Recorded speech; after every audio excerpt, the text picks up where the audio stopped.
আজকের এই উঠান বৈঠকে উপস্থিত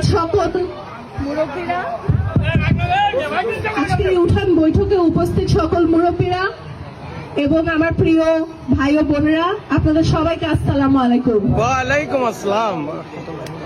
আমি আপনাদের হৃদয় স্পন্দন মরহুম নাজির রহমান মঞ্জুর বড় নাতি এবং আপনাদেরই সন্তান, আপনাদেরই প্রাণপ্রিয় নেতা আন্দালিব রহমান পার্থর বড় কন্যা।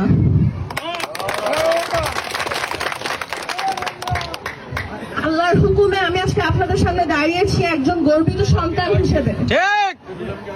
ছোটবেলা থেকে বাবার মুখে শুনে আসি যে আল্লাহর হুকুমে সারা বাংলাদেশের মানুষ বাবাকে অনেক পছন্দ করে, কিন্তু ভোলার মানুষ আমার বাবাকে ভালোবাসে। সুতরাং আপনারা শুধু আমাদের ভোটার নন, আপনারা আমাদের আত্মার আত্মীয়। আমিও বিশ্বাস করি যে ভোলার সাথে আমার রক্তের সম্পর্ক আছে।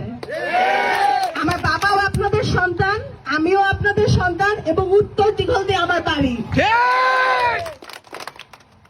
আমি আপনাদের কাছে আবদার করব যে আগামী 12ই ফেব্রুয়ারি জাতীয় সংসদ নির্বাচনে আমার বাবাকে আপনারা গরু গাড়ি মার্কায় ভোট দিয়ে বিপুল ভোটে জয়যুক্ত করবেন এবং আমি কথা দিচ্ছি যে আল্লাহর হুকুমে যদি আপনারা আমার বাবাকে সুযোগ করে দেন আপনাদের পাশে থাকা, ইনশাল্লাহ তাহলে ভোলাবাসী ঠকবে না।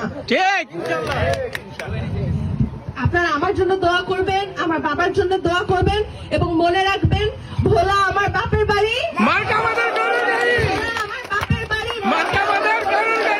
ইনশাল্লাহ আপনাদের সাথে আবার কথা হবে, আবার দেখা হবে এবং আপনারা ইনশাল্লাহ আমাদেরকে জয়যুক্ত করবেন, আপনাদের সাথে জয়যুক্ত ভাবে দেখা হবে ইনশাল্লাহ। আসসালামু আলাইকুম, খোদা হাফেজ।